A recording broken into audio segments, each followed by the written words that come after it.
Okay, so good morning, everyone. I'm Shelley Moore. I'm so happy to be here. I've never been to Hong Kong before, and so I took a day to sleep and a day to eat, let's be honest. And so we're here together for this morning for a quick little keynote, and then I'm going to spend some time today looking through some strategies. I'm just going to start with this slide here. This slide's going to be important to you because all of the slides that I show today will be posted on my website. So my website on the bottom is blogsamore.com.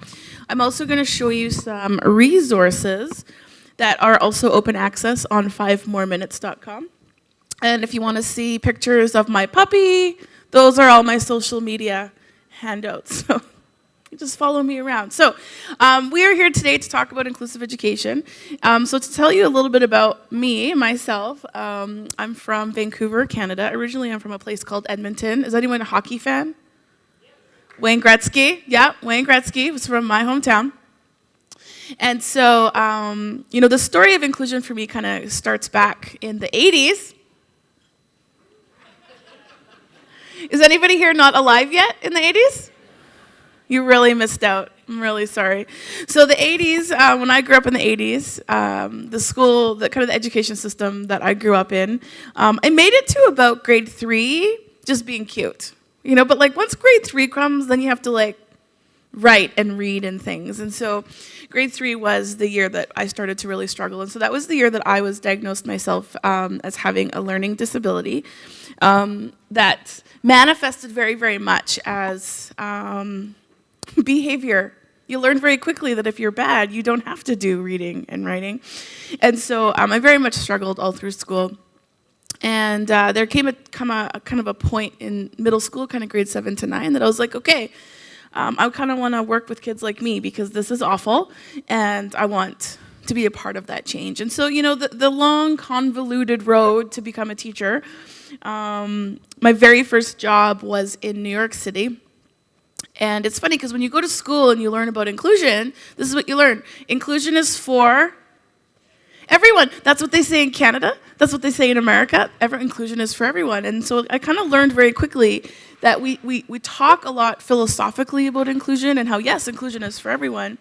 But it didn't take me very long in my very first job to realize that that's not what actually happens in practice. And so my very first job was in the Bronx, New York, and I was the special education teacher for grades 4 and 5, and so I kind of get my caseload of students, and I kind of look at them, and I'm like, okay, so definitely these kids have needs, but I noticed that there were some kids who weren't on my list. If I'm the special educator for this school, I expected a larger range of need, and so the students on my caseload definitely needed support, but there was no one on my caseload who had Down syndrome, there was no one who had autism, there was no one who had profound disabilities, and I'm like, well, if they're not here, where are they? So then I started to ask questions. And sometimes that doesn't go over well. So I'm like, hey, where are the kids with significant disabilities, cognitive disabilities? And they're like, oh, no, they don't go to this school. They go to a different district. I'm like the Hunger Games? What do you mean a different district?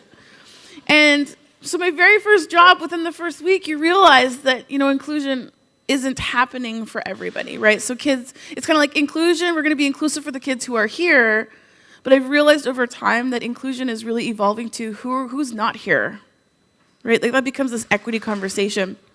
So I was in New York for 2 years, and then I moved back to Canada, and I got a job at a high school, and this is the kind of age that I wanted to work with, kind of grades 8 to 12, 13, and I get my caseload of students, and I'm feeling pretty good about Canada because the list that I'm given is filled with all types of need. I have kids with Down syndrome.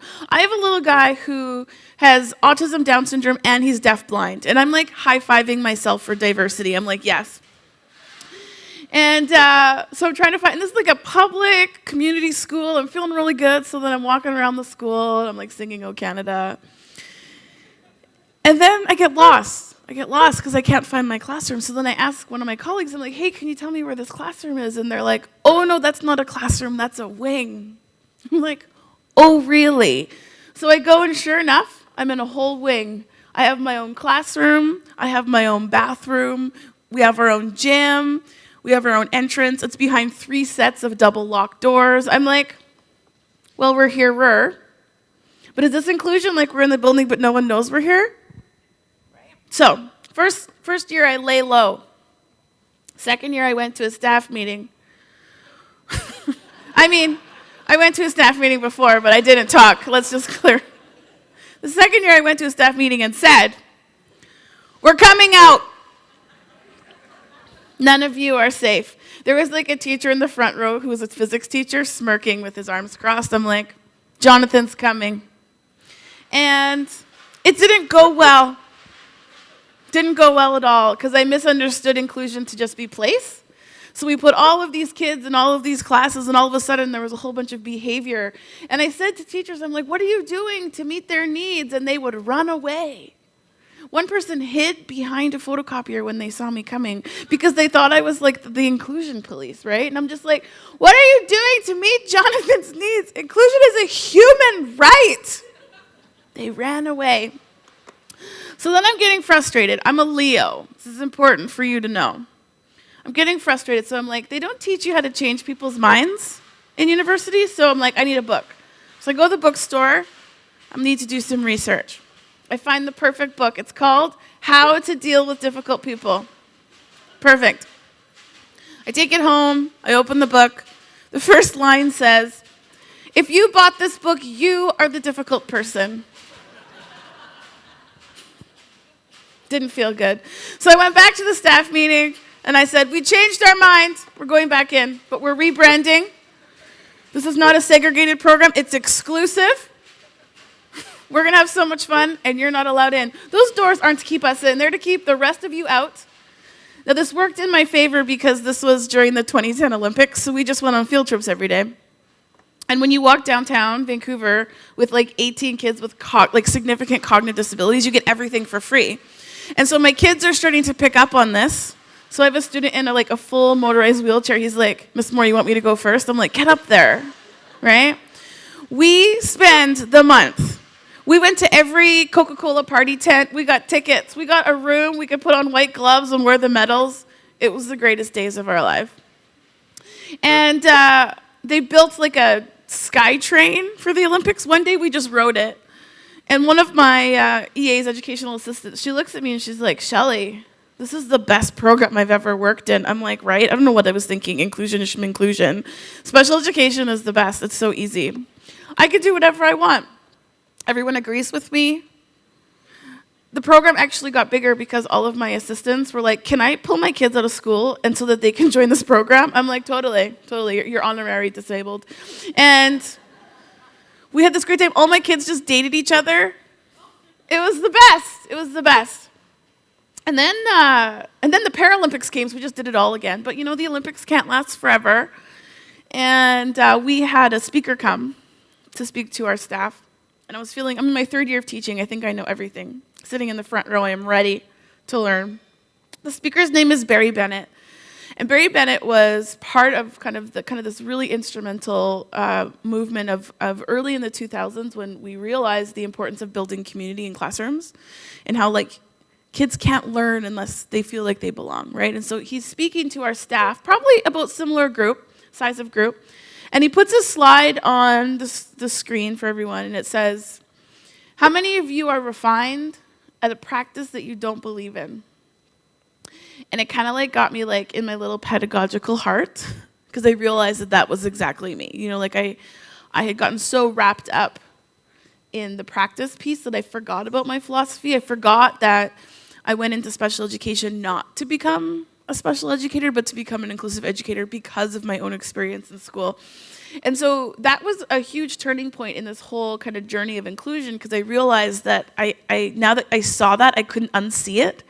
And I knew that inclusion's harder, it is, but at the same time, I knew that if I kept going down the path of special education, which is very, very much historically set up to segregate, that I wasn't going to make it much longer in this career. And so this kind of took me down a path of, it's going to be slower, but I have to move forward, right? It's going to be harder. So this is kind of what we're going to talk about today is, what does this inclusion conversation mean? Because I already knew that it wasn't about place. You can't just dump people in places. That's not what this is about. And you also realize that sometimes it looks different for different types of kids, which is why sometimes it's really confusing. So I'm going to pause for a second, and I want you to take a minute with your neighbor. I have some questions on the screen here, because one thing I've realized, and the reason why this is really tricky, is because in all the places, I'm very fortunate to travel and talk to many communities such as yourself and ask, like, what does inclusion mean to you? And everyone says inclusion is for everyone, but if you actually say, what does this mean practically to you? Who are we talking about? Where do you see this happening? You realize that it's different for every person you talk to, because every person in this room has a story about inclusive education. Everyone in this room, based on whether they're a student or how they grew up or if they have disability in their family or the school that they belong to.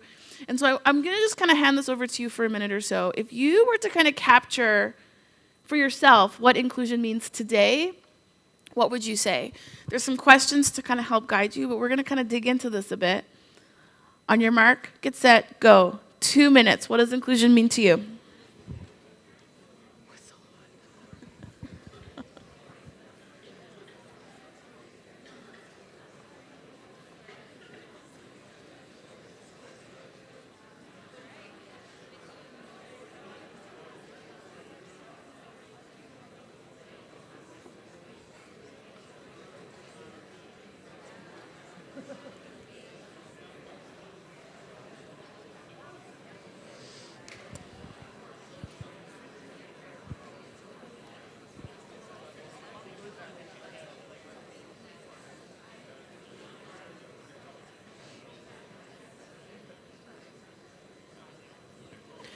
Okay, 10 seconds.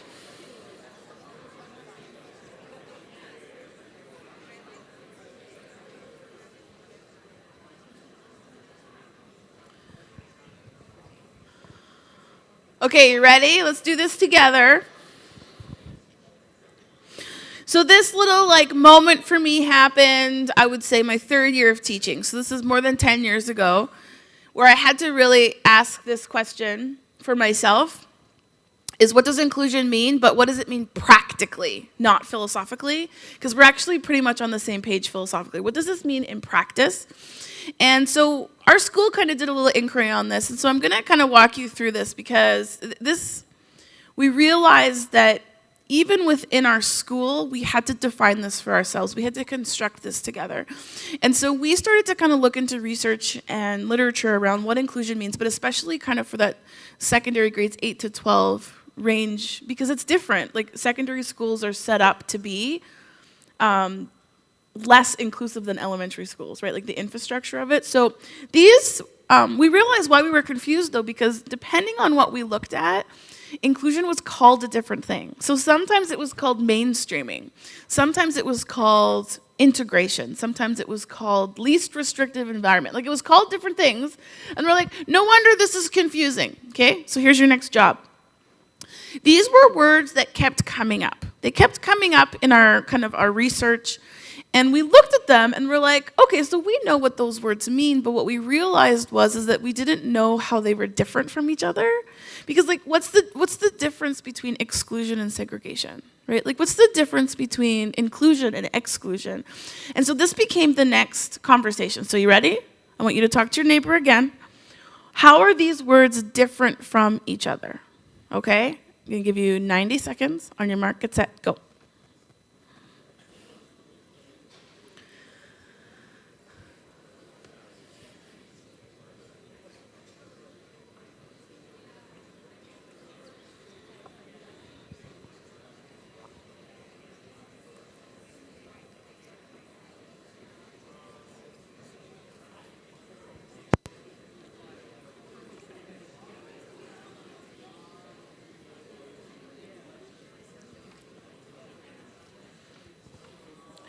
Okay, I'm going to get you to pause. I'm going to help you out. I'm going to give you a support. See if this can help your conversation. How would you align those 4 words to those 4 diagrams? Take another minute. Take another minute.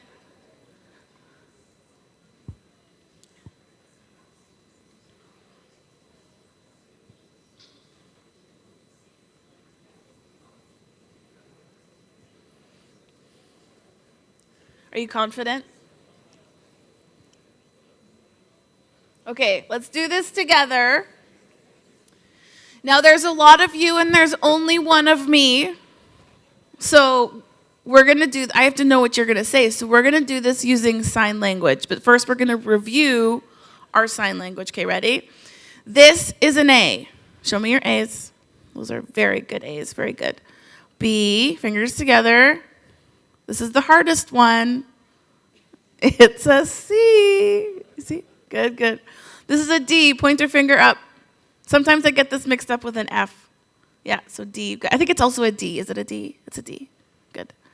A, B. Look at us learning so early in the morning. Okay. So this is what we're going to do. I am going to say a word, and you're going to show me with your letters which word goes with the diagram. Now, I'm going to show you what I see in the crowd, so you can use my hands as a model. Okay, you ready for this? Which one do you think is exclusion? I see D, I see A. Okay. Good, I see and I love you. I love you too. Good, good. Okay, which one is integration? I see B, I see C. Okay, okay. So about half and half. Okay. So my friends, I'm gonna be honest with you. I've done this thousands of times all over the world. I have never once had consensus. What does that tell you? We don't know. But we think we know. We think we know. Okay, do you want to see the answers? Okay, because this is often what happens. We know what's in, we know what's out, but the difference between the two, we get mixed up. So you can see how that would be confusing. We're talking about inclusion, but if you have the visual that inclusion is B, that's a totally different scenario. Okay, you ready? I'm building suspense. You ready? Okay. Here are the answers. Give yourself a high five if you got them right. So this diagram, I did not create this diagram. This is from the internet. I tried to find the creator of this unsuccessfully, but you can find versions of this all over. There's a new one that just popped up that is talks about zombies taking over. It's fascinating. I'm going to find it for my presentation. But when I first saw this, the closest I could find is there's a version on the UN website. But the word that stood out to me when I first saw this was the word segregation. Because when I think of the word segregation, I think of the civil rights movement. I think about, in North America, this whole, trying to, where people were forced apart by race, right? That's not the only time that's ever happened. We could talk about World War II. We could talk about apartheid. We could talk about indigenous populations all over the world where people are forced apart based on something about them, but the separation is made by someone who's not in that community, right? And that's a really important piece here. So, for example, the deaf community, they're separated, but they've separated based on they've come together themselves because they want to be together. It's not a forced apart, it's a choice. And that's not segregation, that's a community of identity. And all of us have communities of identity, right? We all still need that. And so sometimes it's hard to just see from the outside if it's segregation. It's more the criteria for segregation. And so all of us have groups like that. This, though, is a forced separation by someone who's not in that community, okay? And so, for example, if I, as a hearing person, say, all you deaf people go over there, that is segregation, because I'm not. Does that make sense? Okay. So, segregation is forced separation by group. Exclusion is forced separation by individual. So if you think about kids on a playground, if a kid says to another kid, you can't play with us, right? They're excluding them, right, by individual. Now, if this is the only thing you remember today, you'll be happy. Okay, you ready? If exclusion and segregation are forced apart, integration is forced togetherness. Think about your last staff meeting, okay? I remember our staff meetings, they were always the first Monday of the month. We had to hold ourselves together until 4:30. We had to be there. We were forced to go. And you know what? Some days were really hard because I'm tired, I'm hungry. And so I have these strategies to get me through till 4:30. Like I check my email, right? Shop on Amazon. Sometimes on those hard days I play Candy Crush. We have these strategies because us just being forced together isn't enough. It's not enough. We're there physically, but that's not enough to be a part of a community, right? And the reason why this is important is because all over the world, kids are being put into classrooms in the name of inclusion, but I even fell for it. Like, they're just being put into classrooms saying, we're inclusive, go. But that's like just forcing yourself to a staff meeting. It's not enough. And we have the skills to regulate ourselves to say, okay, what can I do to hold myself together? But a lot of the kids that we're forcing into these situations often have a hard time regulating. And so it's going to come out sideways. It's going to come out kicking and screaming and spitting and all of the behaviors. But here's the problem. People are like, oh, inclusion's not working. We have to go backwards. We have to pull them out again. But the problem here is just forcing someone into a community is not inclusion. That's not the goal, right? And so the real conversation here is how do we move from integration where it's like a container, we're together, but that's it, we're together. It's not enough, but it's the first step. How do we move from a container of people to a community of people? That's what we're talking about for inclusion. But the reason why this is hard is because you can't force that. You can force people together and apart all you want, but you can't force a community because a community of inclusion is totally voluntary. People have to choose to engage in that community. And so this conversation about inclusion is really moving away from just putting people together to how do you facilitate community and build it so that people choose to belong, so they feel safe to connect, so they offer contribution and that people miss them. That's very, very different than a lot of the conversations, which is often around time and place. How many minutes are they there? I can tell you, I can be at some family dinners for a lot of minutes. It doesn't mean I feel like I belong. Thank you for laughing at that joke. Okay, we're going to pause. You're going to talk a couple of minutes. What are you thinking about? What questions are coming up? On your mark, get set, go.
Okay, finish your thought.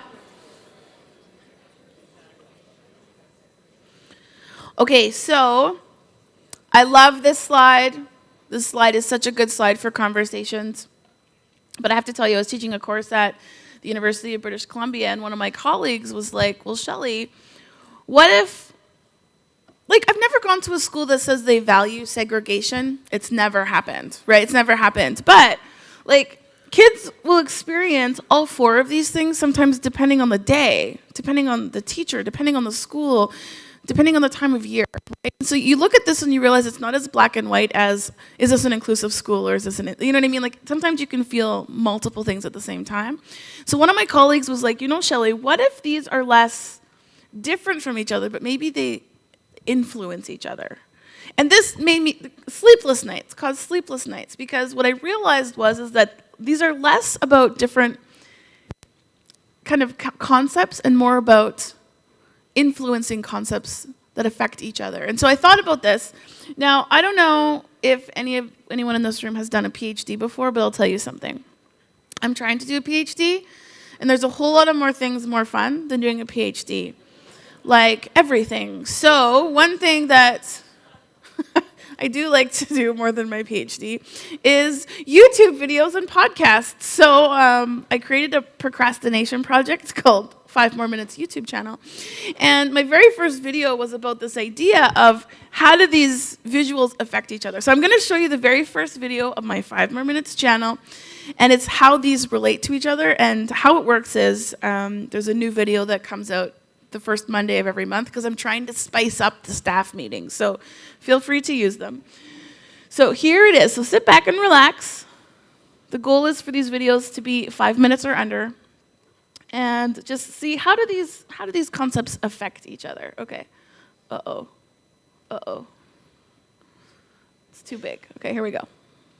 Welcome to 5 More Minutes, useful videos in 5 minutes or less that support the teaching and learning of all students. I'm your host, Shelley Moore. Today's topic is the evolution of inclusion.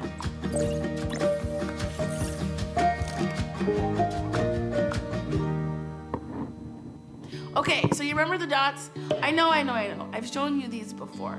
But one colleague of mine suggested to me once, he goes, what if we didn't look at these as different concepts that we compare to each other, but instead as an evolution of time? It was totally brilliant. Now we can look at this timeline through the lens of any marginalized population, but to understand this timeline from the inclusion and disability perspective, we have to go back in time a little bit. Many of us know or are connected to someone who experienced institutionalization. It was even recommended to families by doctors. Although British Columbia was the first province in Canada to close down their institutions, there are still individuals living in these conditions across Canada today. The institutionalization movement is an example of exclusion. It separated individuals with disabilities from their families without choice. But the disability rights movement over the past 50 years, with the hard work of some incredible self-advocates and families, and maybe a little help from Geraldo Rivera, pushed communities to shift so that individuals of all abilities were welcomed and living in the same settings as their family and friends. This shift from institutions to communities, this was the start of the inclusive evolution. We have movement, but can we do better? Although many individuals are no longer excluded from their families and communities, they were, and let's be honest, they still are, expected to attend segregated schools or self-contained special education programs that are totally separate from the rest of the school community. And so parents started to ask some very good questions. You see, children with disabilities have siblings without disabilities, and families wanted all their kids to have equitable access to community-based education together. Kids started to be integrated into classrooms with their peers. They're in math together. They're in gym class together. They're eating lunch together. Kids are together. This is better. The shift from segregated to integrated schools and classrooms, this is the next step in the evolution of inclusion. We have movement, but can we do better? Well, this is where things get tricky, because integration, it doesn't take long to realize that just being together, it's not enough. Although in the same classroom, students with disabilities are often just that. They're physically in the classroom. They may sometimes have parallel activities, but mostly it's loosely connected classroom tasks. Now, you don't need me to tell you that just physically sharing space and time is enough to make you feel like you belong in a community. I mean, come on, there are Disney movies made about this. Breathing the same air is not enough. Do you remember the Titans? I do. The evolution from integration to inclusion is now the topic of many conversations in communities and schools around the world. How do we support individuals to be meaningfully included and not just physically integrated? It's not just about where kids go in their day, but why. What is the purpose to the places that they go? It's now school-based teams and staff that are asking questions about how to do this. How can we support purposeful and meaningful placements for kids with disabilities? In inclusive classrooms and schools, students aren't just present, but they have roles and responsibilities in their classrooms and also meaningfully connecting to their peers. This is inclusion. So there you have it, my friends. A brief history of inclusion in about 5 minutes. If this is interesting to you, though, definitely investigate your local history as well, because every community is in a different place in this journey, and it's so valuable to know where we've come from. The other thing, though, is looking at these visuals as a timeline. It really helped me to shift my own thinking from which bubble am I at or not at, and shift to more about where are we now in our inclusive journey and what's our next step. All of a sudden, the goal of inclusion becomes action-oriented and just feels so much more possible. We may not all be at the same place in the journey, but we can all move forward. We can do better. And so this is the question I'm going to leave you with today. Can we still do better? Do you think there's another evolution in inclusion? What might that be? How can we inch even more forward to make inclusion even better? Thanks, Geraldo. Do you guys know Geraldo Rivera? That laugh is the perfect reaction. Geraldo Rivera is like this reporter in America who started out strong, but just didn't like maintain that level of rigor throughout his career, and started like interviewing people about like how they cheated on their spouses. But he started out strong. Like, he was a young lad trying to make it in the world of journalism, and he discovered the State Institution in New York and bribed the security guard, snuck in a camera, created this whole documentary. He won the Peabody Award for it, right? Like, so like he started off really strong, but just like, okay. Talk to your neighbor. What are you thinking? On your mark, get set, go. 2 minutes.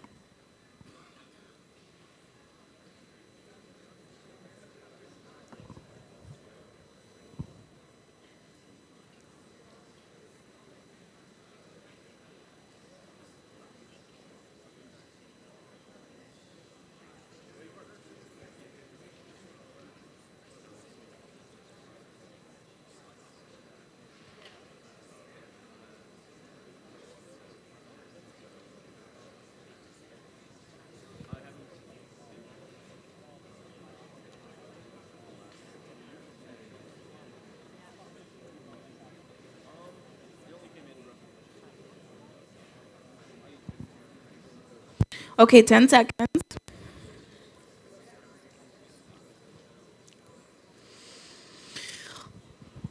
Okay, so I have to tell you what happened next, because this question about, are we finished evolving? Is there another evolution? I have to tell you what happened, because this was another turning point in my career. I was teaching a course at UBC, like I mentioned, University of British Columbia, and one of my students, I showed this slide because I love this slide.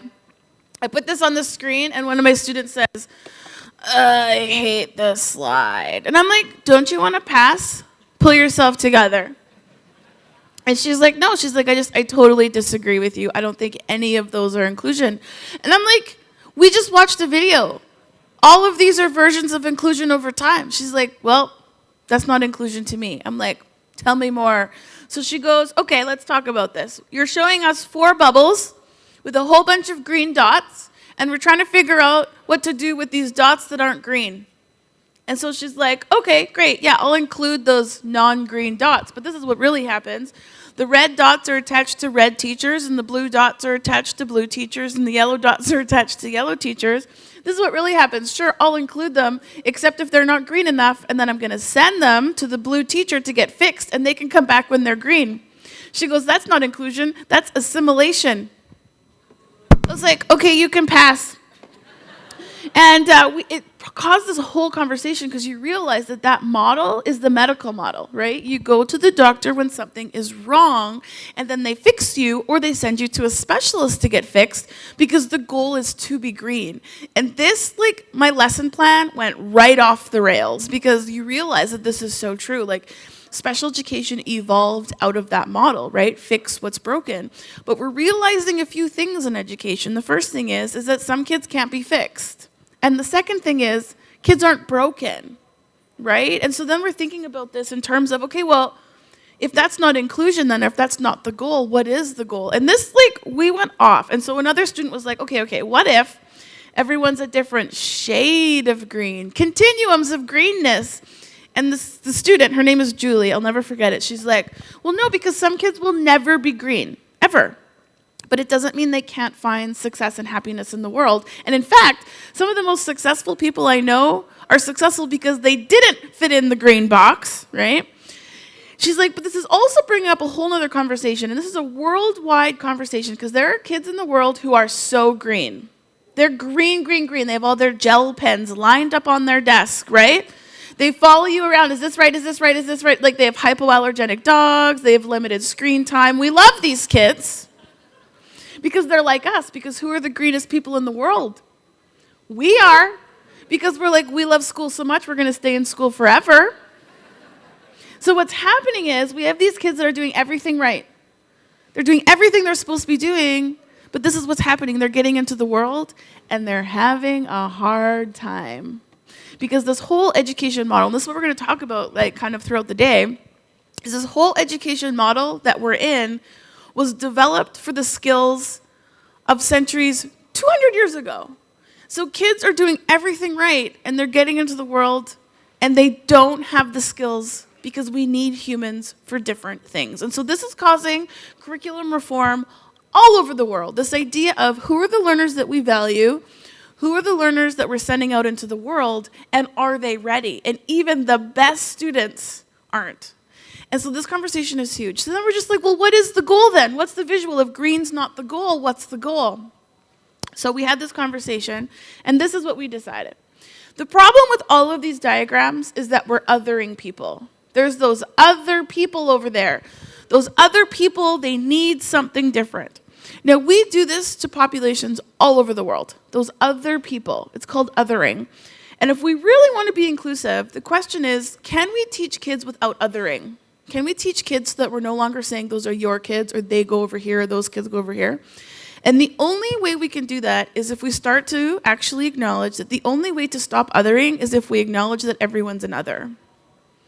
And if you think about classrooms today, they're looking a whole lot more like this than a whole bunch of normal green kids and a couple kids who are different, right? And so when you look at this, if you think about the skills that are in demand of the world of today, this is what society looks like. These are the kids need to know how to navigate that, not how do I navigate sameness. And when you look at this, you realize, there's still a green dot there. There's a time and a place to be green, right? But the skill is really knowing when you need to be green versus relying on greenness and compliance as the only way to be successful. I always think about this when I cross borders, especially going into America right now. I'm like, what crimes did I commit? Because I feel like I did, right? And I just gotta make my hair look long and pretend I'm a roommate with my wife, all of the things, because you need to pull yourself together. There's a time, it's knowing when you need to do that. It's called cognitive adaptability. It's one of the top 10 skills of society today. It's teaching kids knowing when you need to pull yourself together, not relying on that as the only method of success. But if you look at this now, there's no more those kids or your kids or my kids. There's just kids. And so then this conversation about inclusion is really shifting again from how do we include people who are different to how do we teach to difference? How do we teach to diversity that includes disability, but isn't just disability? It includes all of the things that make us diverse. But I'll tell you why this stresses teachers out, because I'm a special educator. When I looked at that, I was like, that is a lot of individual education plans. I'm quitting. And I truly believe this because this can't be individual plans for everybody. We don't have the resources for that. This has to be, how do I design for diversity from the start? And I truly believe this cannot be more work. Because for every person that believes in inclusion, there's 10,000 people who don't. So if we really, really want to shift this movement, this has to be easier than what's already happening. This has to be easier than what people are already doing. And so to do this, it's how do we design for diversity so that it's not more work, but it is different work? But we also have to look at diversity that also includes disability as a part of that, because we're getting pretty good at, okay, yeah, diversity is great, except for special education, they still have to go over here. So it's really moving and saying, no, this has to include everything that makes us diverse. Okay, I'm going to pause. You're going to talk. On your mark, get set, go. 1 minute. What are you thinking?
Okay, finish your thought.